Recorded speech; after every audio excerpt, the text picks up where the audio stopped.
তো ভাইরা, আবার স্বাগতম বিটিআইয়ের আরেকটা ভিডিওতে। আশা করি তোমরা সবাই খুব ভালো আছো আর মজা করছো। তবে এগোবার আগে একটা কথা বলতে চাই, যদি আগের এপিসোডগুলো এখনো দেখো নাই তাহলে আগে যাও আর দেখে আসো, না হলে এই দারুণ এপিসোডে একদম মজা পাবা না।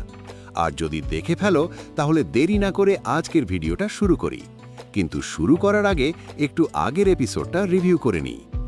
তো যেমনটা আমরা শেষ এপিসোডে দেখেছিলাম, যেখানে শওয়ান, শুনর আর বাকিরা মিলে পৌঁছায় ওই ডেমন লিগ ফ্লেম রেলমে, যেখানে তাদের মুখোমুখি হয় ফায়ার স্লেভের সঙ্গে, আর ওরা তাদের ওপর আক্রমণ শুরু করে দেয়। বাঁচতে বাঁচতে অবশেষে সবাই সোজা এক অন্য জায়গায় চলে যায়, যা ছিল ডেমনিক স্পেস। সেখানে আমরা দেখি আসার সঙ্গেই তাদের ওপর এক রহস্যময় লোক আক্রমণ করে, যার কাছে একটা জায়ান্ট সি ব্লাড অ্যাক্স ছিল, আর সে এক হাতে একাই সবাইকে পাল্লা দিয়ে মারতে শুরু করে। এত শক্তি দেখে শওয়ান আর জিয়ান দুজনেই কমান সামলায়, কিন্তু এপিসোডের শেষে আমরা দেখি যে এখানে সারপ্রাইজিংভাবে কেউ বা কিছু বেঁচে যায়, আর তারপর পুরো কিলিং ইন্টেন্ট নিয়ে সে নিজের ক্ল্যানের ট্যাটু মার্ক আনলিশ করে, যা আসলে শাও ক্ল্যানের ছিল। আর এখানে ফাইনালি শাওয়ান জানতে পারে যে যেই ট্যাটুটা কিছুই হোক না কেন, সেটা আসলে তার শাও ক্ল্যানেরই। এখন সামনে আমাদের এই এপিসোডের শুরুতে দেখানো হবে সেই ডেমন ফ্লেম প্যালেসের সিন।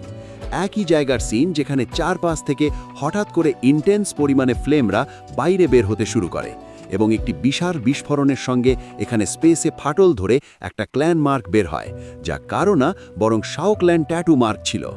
সেটা দেখে শাওয়ান সহ সবাই চমকে যায়, আর হঠাৎ করেই ওই মার্ক সম্পূর্ণভাবে এখান থেকে অদৃশ্য হয়ে যায়। তারপর এখানে আমরা সেই ব্যক্তিকে দেখি যার নাম শাওচা, যাকে আমি গত এপিসোডেই বলে দিয়েছিলাম, আর তার কপালের ওপর ওই মার্ক বসে যায়। এবার শাওয়ান বলে ওঠে, এটা তো শাও ক্ল্যান ট্যাটু মার্ক। আর তখনই আমরা দেখি হঠাৎ করেই শাও চেনের সঙ্গে কিছু একটা ঘটে যায়, আর সে বাতাসে এসির সাহায্যে লাফ মেরে এখানে সবার দিকে স্ল্যাশ অ্যাট্যাক করে দেয়, যেগুলোকে সবাই মোকাবিলা করতে শুরু করে। এখানে আমরা দেখি যে তখন বেশিরভাগ স্ল্যাশ অ্যাট্যাক সরাসরি জিয়ানের দিকে এগিয়ে যাচ্ছে, কারণ সবার মধ্যে জিয়ান সবচেয়ে শক্তিশালী ছিল, আর শাওচে স্বয়ংক্রিয়ভাবেই তার ওপর আক্রমণ করে। কিন্তু জিয়ান খুব সহজেই সব স্ল্যাশ অ্যাট্যাক প্রতিহত করে ফেলে। তখনই আমরা দেখি শাওচে সরাসরি তার দিকে আক্রমণ করে, আর সে সামনে আসতেই সে তার নিজে কুলহারা চিল্লা দিয়ে জিয়ানের দিকে আঘাত করে, কিন্তু জিয়ানও তার স্পিয়ার সামনের দিকে বাড়িয়ে দেয়, আর দুজনের ডিভাইন ওয়েপন একে অপরের সঙ্গে ধাক্কা খায়। তখন এখানে একটা বড় ধাক্কা লাগে, যার ফলে একটা সাধারণ কাল্টিভেটারও একদম মুহূর্তেই মারা যেতে পারে। ঠিক তখনই আমরা দেখি জিয়ান ওই ধাক্কায় পিছনে ধাক্কা খেয়ে যায়, আর তখন ফ্লেম আর সিস্টার আর গোনায় মাঠের দায়িত্ব নেয়। তারা দুজন আলাদা আলাদা দিক থেকে একসাথে আক্রমণ করে, কিন্তু শাওচান একলা এই লোকদের ম্যাচটা তুমুল একটা লড়াইয়ে পরিণত হচ্ছিল। তখন আমরা দেখি এল্ডার গোনাহাইকে শাওচান পুরোপুরি কোনায় ঠেলে দেয়, যার ফলে সে বেশ খারাপভাবে আঘাত পায়। এরপর আমরা দেখি সে হঠাৎ করে বাতাসে লাফ দেয়, আর তার সেই অ্যাক্স ঘুরিয়ে রোটেট করতে করতে সরাসরি জিয়ানের দিকে আক্রমণ করে। তখন শাওচান জিয়ানের কাছে বলে, পেছনে হটো, কিন্তু তখন দেরি হয়ে গেছে, আর শাওয়ান এই লড়াই বন্ধ করার জন্য তাদের মধ্যে ঢুকে পড়ে। সে আসতেই তার ক্ল্যান ট্যাটু মার্ক আনলিশ করে বলতে শুরু করে, সিনিয়র প্লিজ একটু থেমে যান। তখনই আমরা দেখি যেই ক্ল্যান ট্যাটু মার্কের বড় ফিগার এখানে শাওচান দেখছে, তার অ্যাক্স ঠিক শাওয়ানের নাকের কাছেই এসে থেমে যায়। আর এখানে আমরা দেখতে পাই এটা পিউরিফাইং ডিমনিক লোটাস পুরোপুরি নিজের কন্ট্রোলে নিয়ে ফেলেছে, কিন্তু গ্ল্যান মার্কের পাওয়ার এখনও এর কনসিয়াসনেসকে একটু রক্ষা করছে, যার কারণে এটি এখানে দেখে সঙ্গে সঙ্গে চিনে ফেলে এবং বলে, কি শাও ক্ল্যান? তখনই এখানে দেখি শাওয়ান তাকে সম্মান জানিয়ে বলল, আমার নাম শাওয়ান, জানতেও পারি তুমি শাও ক্ল্যানের কোন ব্র্যান্ডের? হঠাৎ শাওয়ান নাম শুনে শাওচান বলল, তুমি কি ও শাও ক্ল্যানের? তবে শাওয়ান কিছু বলার আগেই হঠাৎ শাওচানের কপালে সেই মার্কটা অস্পষ্ট হয়ে যেতে লাগলো। তারপর আমরা ডিমনিক ফ্লেম দেখতে পেলাম, আর সে জোরে মাথা ধরে ফেলল। তখনই এখানে শাওয়ান তাকে জিজ্ঞাসা করছে, আমি কে? আমি কে? আসলে আমরা কে? এখানে যে এল্ডার গোনা অনহাই আছে, সে তার অ্যাক্সকে দেখে বুঝে যায় আসলে সে কে। সে বলে, কি ভাই এনি চান্স? তো তুমি ব্লাডি অ্যাক্স শাওচন? এখন শাওচেনের নাম শুনতেই শাও যেন শক হয়ে যায়, আর এখানে গোনাই সামনে এসে বলে, হ্যাঁ হ্যাঁ, এতে কোনো দ্বিমত নাই, কারণ এই ব্লাড কালার অ্যাক্স আমরা দেখছি, আমি এটা প্রাচীন লেখায় পড়েছি, আর সেখানে নিজেও দেখেছি। ইতিহাসে বলা হয় যে এই অ্যানসেস্টার শাওচন, তাদের কাজিন ব্রাদার অর্থাৎ শাওচন, ওটা খুবই ব্রিলিয়েন্টলি ট্যালেন্টেড ছিল, আর তার সিগনেচার ওয়েপন ছিল আর কিছু না, এই ব্লাড অ্যাক্স।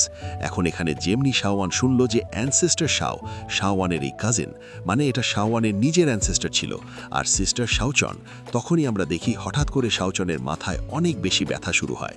তার আশেপাশে আমরা পিউরিফাইং লোটাস ডিমন ফ্লেম দেখতে পাই, যা ওকে কন্ট্রোল করছিল। আর এখানে তার চারপাশে প্রচুর পরিমাণে এই ফগ রিলিজ হয়, যার কারণে সবাই দূরে সরে যায়। আর তখনই শৌচের উপর থেকে যেন নিয়ন্ত্রণ চলে যেতে থাকে। একদম তখনই শৌচ চিৎকার করে বলল, দয়া করে আমাকে দূরে রাখো, না হলে আমি তোমাদের ক্ষতি করে ফেলব। তখনই আমরা দেখি শাওয়ান কিছু করতে যাচ্ছিল। হঠাৎ তার মধ্যকণ্ঠে এক আলোকিত ঝিলিক ফুটে ওঠে। শাওয়ানের ভিতরে এক আলাদা ধরনের এনার্জি কাজ করছে। তার চোখগুলো এখানে পিউরিফাইং ডেমনিক লুটেস ফ্লেম দিয়ে জ্বলে উঠল। সে সোজা এগিয়ে গেল এবং 2 আঙুল সোজা শৌচের তৃতীয় চক্ষুর মাঝে ধরে বলল, সিনিয়র, চিন্তা করো না, আমি তোমার সাহায্য করব। তারপর দুজনে এখানে বসে যায়, আর শাওয়ান তার ডেমনিক ফ্লেমগুলো ব্যবহার করে, যেগুলো ছিল পুরোপুরি তার নিয়ন্ত্রণে। তার নাসে ঢুকে ধীরে ধীরে তাকে পরিশুদ্ধ করতে শুরু করে। ধীরে ধীরে সেটা কম্প্রেস করে শরীর থেকে পুরোপুরি পরিশুদ্ধ করে ফেলে। এর ফলে অবশেষে এখানে অ্যানসেস্টার শাওজান সচেতন হয়ে ওঠে আর শাওয়ানের কাছে কৃতজ্ঞতা প্রকাশ করে। ওরা বলে, বাচ্চারা, তোমরাও কি শাও ক্ল্যানের মানুষ? তখন শাওয়ান এসে তাকে অ্যানসেস্টার বলে সম্মান জানায় আর বলে, হ্যাঁ জুনিয়র। শাওয়ান তার অ্যানসেস্টার শাওচনকে সম্মান জানাচ্ছে। ঠিক তখনই আমরা দেখি অ্যানসেস্টার শাওচান বলে, বলো তো শাও ক্ল্যানের এখন কি অবস্থা? তখন শাওয়ান বলে, শাও ক্ল্যান আর এখন তো এক্সিস্ট করে না। এটা শুনে অ্যানসেস্টার শাওচনের খুব মন্দ লাগে। তখনই শাওয়ান শুরু করে সব কিছু বলাটা, আর অ্যানসেস্টার শাওচন তার সব কথা শোনে। কিভাবে তারা ক্ল্যানের যতগুলো দাউদি ব্লাড লাইন ছিল তার সব ট্রেস একত্র করে ব্রেক থ্রু করার চেষ্টা করেছিল, কিন্তু শেষে তারা ব্যর্থ হলো। আর ওই হুন ক্ল্যান সেই সুযোগটা নিয়েছিল। আর হঠাৎ করে এখানে যা অ্যাডিসেস্টার শাও তাদের ওপর আক্রমণ চালায়, তাদের পরিবারকেও খুব ব্যাডলি ইনজিওর করেছে। আর তারপর থেকে শাও ক্ল্যান আর কখনো ফুলে ফেপে উঠতে পারেনি। তবে ভাগ্যক্রমে তাদের সুনের এক টুকরো অংশ ডিভাইন টমের মধ্যে ছিল। এরপর আমার তার সঙ্গে দেখা হলো এবং ক্ল্যানের বাকি থাকা ব্লাড লাইনের পাওয়ার, ওই তো ওরা আমার ভিতরে সব কিছু ট্রান্সফার করে দিয়েছিল, আমাকে পাস ডাউন করেছিল, এই আশায় যে হয়তো একদিন আমি আমাদের শাও ক্ল্যানকে আবার জাগিয়ে তুলতে পারবো। এখন এখানে এই সব কথা শুনে শাওচন অনেক রাগ পায় আর বলে, আমার ভাই, এমনকি আমার কাজিন ভাই শাও শানও এতে ব্যর্থ হয়েছে। কাশ আমি ওর পাশে থেকে ওকে সাপোর্ট দিতে পারতাম। যদি আমি ওর পাশে থাকতাম, ওকে কখনো এমন মারধর হতে দিতাম না। এখানে আমরা দেখি পূর্বপুরুষ শাওচন কোথাও না কোথাও নিজেকেই দোষ দিতে শুরু করে। ঠিক তখনই শাওয়ান ওদের কাছে এসে বলতে শুরু করে, অ্যানসেস্টার প্লিজ নিজেকে কোনোভাবেই দোষ দেবেন না, সবকিছু তো হলো। এটা পুরোপুরি হুন ক্ল্যান অর্থাৎ সোল ক্ল্যানের কারণে। আর যে ফলাফল এসেছে, আপনি একা থাকলেও সম্ভবত কিছুই করতে পারতেন না, সবকিছু তাদের দোষে হয়েছে। এটা শুনে আমরা দেখি শাওচন একটু স্বস্তি পায়, কিন্তু তখন শাও ইয়ান তাকে বলতে শুরু করে, এখন আমাদের সবচেয়ে বড় প্রাধান্য হলো যে কোনো পরিস্থিতিতেই এই ডেমনিক ফ্লেম রেলম থেকে বাঁচা এবং নিরাপদে বেরিয়ে আসা। যদি আমরা এখানেই লেগে থাকি, সব কিছু শেষ হয়ে যাবে, আর হয়তো আমরাও তোমার মতো এখানেই ফাঁদে পড়ে চিরকাল আটকে থাকতে হবে। তখনই অ্যানসেস্টার শাওয়ানকে জিজ্ঞেস করতে শুরু করে, অ্যানসেস্টার, আপনি কি আমাকে বলতে পারবেন আমি সেই পিওর লোটাস ডেমন ফ্লেমটা কোথায় পাবো? কারণ যদি আমরা সেটা পেয়ে যাই, তাহলে সেটা আমার জন্য অনেক লাভজনক হবে, আর হয়তো আমি আরও বেশি শক্তিশালী হয়ে উঠতে পারবো, আর তারপর সোল ক্ল্যানের মুখোমুখি হতে পারবো। এখন এখানেই আমরা দেখছি শাওচান এই কথাগুলো শুনে বলছে, দুঃখের বিষয়, কিন্তু তোমরা এখনই ওকে ম্যাচে নামানো যাবে না, কারণ ও দারুণ শক্তিশালী। কিন্তু শাওয়ান হাসতে হাসতে বলল, আমি জানি, আর আসার আগেই এটা আমি বুঝে গেছি। এই ফ্লেমটা আমাদের জন্য খুবই গুরুত্বপূর্ণ, আর ওর জন্য আমি জীবন ঝুঁকিতে ফেলতেও প্রস্তুত। যাই হোক, ওকে অবশ্যই পেতে হবে। এই জন্যই সবাই এখানে আমাকে সাহায্য করতে এসেছে, কারণ বেঁচে থাকতে চাইলে মরণের পথে যেতে হবে। এখন শাওয়ানের সেই দৃঢ় নি দেখে শাওচনও ও খুব বেশি ইমপ্রেস হয়ে যায়, আর ওকে শাবাশি দিয়ে বলতে থাকে, তুমি একদম সেই কথা বললে যা আমি অনেক বছর আগে আমার কজন ভাই সাউথ শান থেকে শুনেছিলাম, আর তোমার কথা শুনে মনে হচ্ছে, হ্যাঁ, এটাই শাও গ্র্যান্ডের মতো কথা। তারপর ও তার জয়েন্ট থেকে এক্সকে কাছে ডেকে আনে আর শাওয়ানকে বলতে থাকে, শুধু আমাকে ফলো করো, আমি তোমাকে তোমার বাস পর্যন্ত পৌঁছে দেব।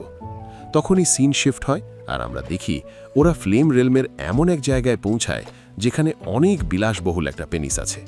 চারপাশের দৃশ্য দেখে শাওয়ান বুঝতে পারল যে এখানে যা কিছু আছে তা কোনো সাধারণ আগুন নয়, বরং কোনো জীবন্ত সত্তা হবে। ঠিক তখনই শাওয়ান উপরে তাকালো এবং দেখতে পেল এক শক্তিশালী কোনো প্রাণী এখানে আছে।